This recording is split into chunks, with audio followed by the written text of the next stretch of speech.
Hi guys, just installed a 8-core 232 gig system into a Freelander 2. As you can see, it's the OEM style. What you can see on the video is the Android Auto, but also has CarPlay built in too. As you can see, you get a nice set of buttons here, which basically will work with the system. Here what you have is the home page.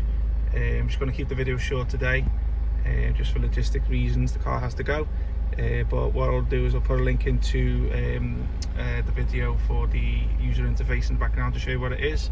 But if you've got any questions, get in touch with us at iceboxauto.com or drop us a message on the comments section, and we'll bring some more videos to you soon. Thanks very much, take care, bye.